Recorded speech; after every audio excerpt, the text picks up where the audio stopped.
Atos 8, 9 e 10. Perseguição contra a igreja, conversão de Saulo. Você vai aprender essa história incrível. E conversão de Cornélio, da casa de Cornélio também, de uma forma que você nunca viu.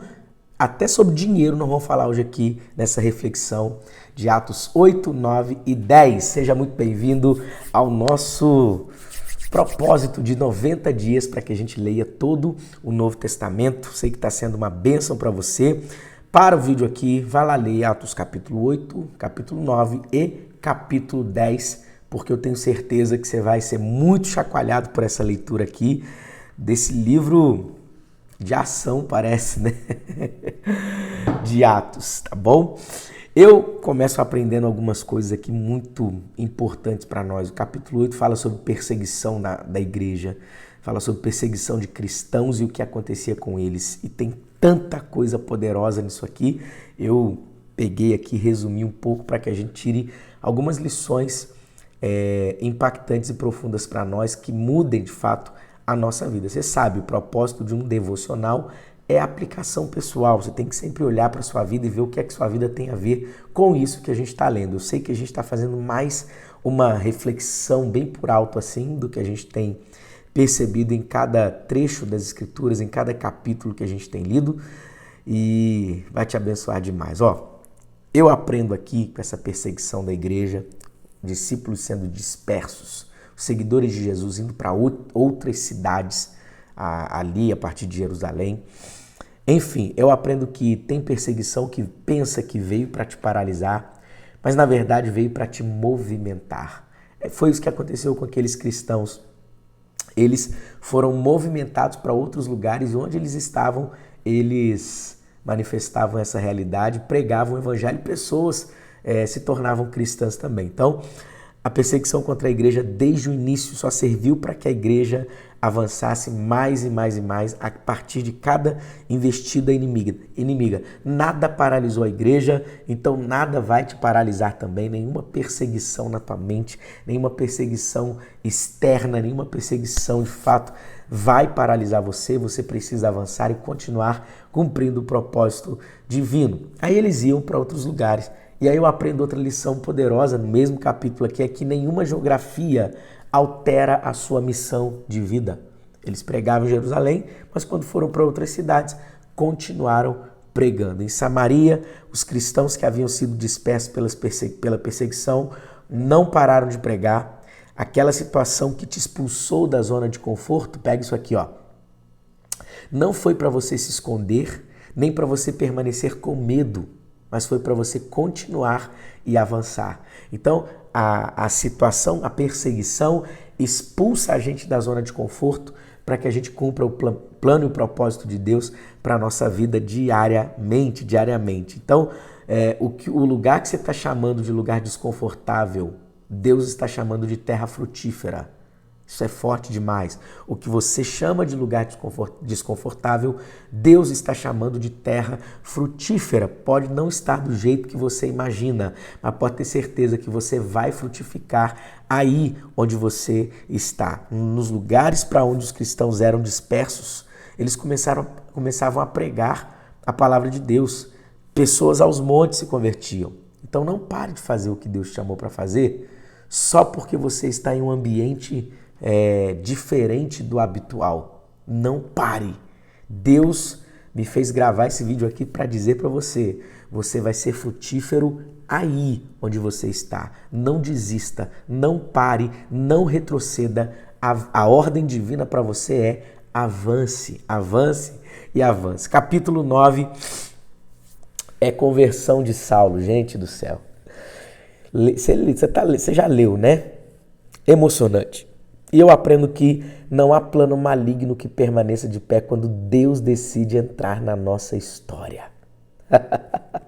Não há plano maligno que vai prevalecer quando Deus decide fazer. Olha, o plano maligno, qual era do apóstolo Paulo? Perseguir os cristãos. O plano dos céus era ganhar Paulo, ganhar Saulo para fazê-los um dos maiores homens, um dos maiores nomes na história do Evangelho. A revelação da graça divina, da justificação. Ele escreveu a maior parte do Novo Testamento. Uau! Um homem que Deus encontra na estrada de Damasco.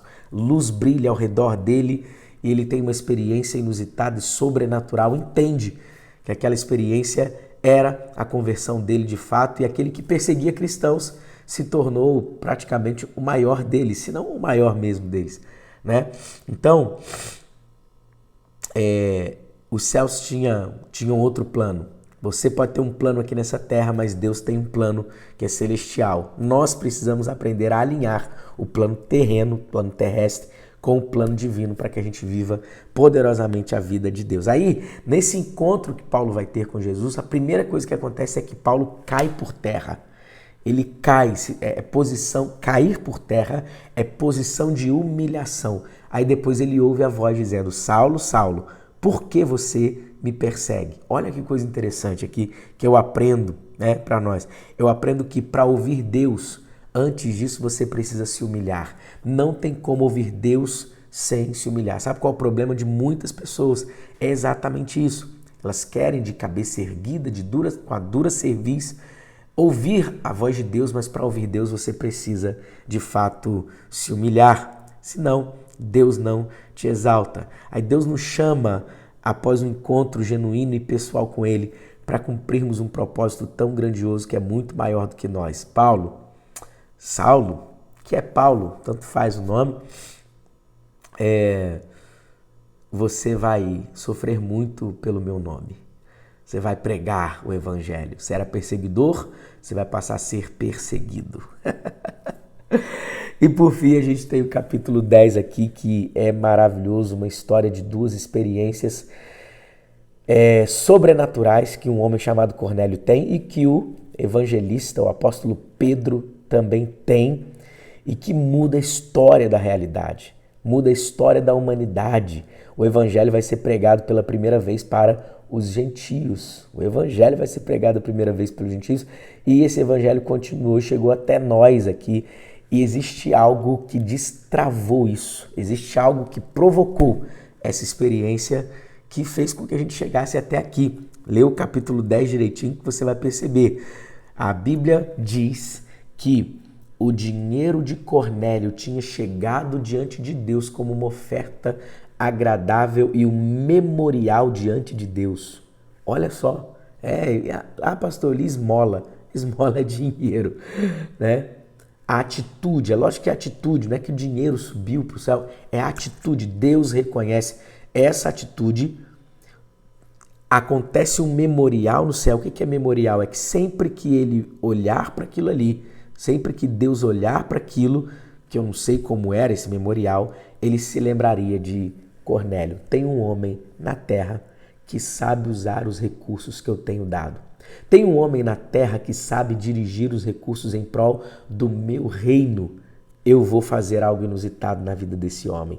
E aí Deus dá essa experiência para ele, dizendo: olha, você vai chamar um homem chamado Pedro para pregar o evangelho para sua casa. E lá, os céus também moveram Pedro. A oferta de Cornélio fez com que os céus movessem a vida de Pedro. Pedro teve uma experiência de animais quadrúpedes. Ele disse: eu não vou comer, eu não como nada impuro. Deus disse: não tornes impuro o que eu purifiquei.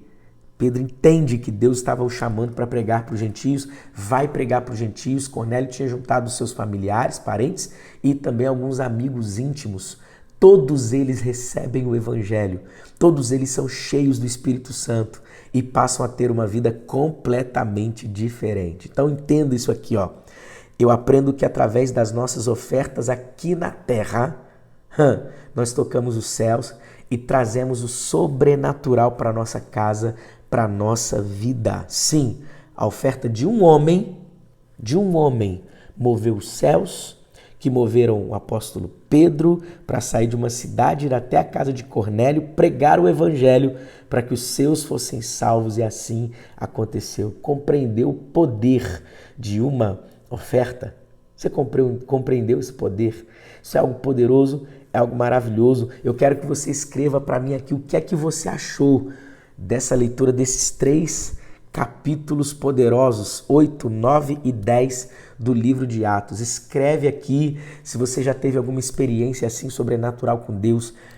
Conte para mim brevemente, eu quero ler todas essas experiências, eu quero responder a essas experiências, eu quero sim, publicamente aqui, eu sei que esse vídeo pode ir para tantos lugares, eu quero publicamente sim, que você entenda esse poder de uma oferta e faça uma oferta na vida de alguém ainda essa semana.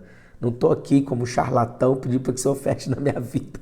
Faça uma oferta na vida de alguém essa semana, para que você mova os céus, para que um memorial seja criado e coisas sejam destravadas no mundo espiritual para tocar o mundo natural e transformar. Amém? Então, que você possa viver essa realidade mesmo, sendo expulso da zona de conforto, para viver o poder de Deus na prática diariamente. Tá bom? Leia a descrição toda aqui, tem informações imprescindíveis que eu preciso que você leia para que a gente possa continuar. Tá certo? Até amanhã. Deus te abençoe.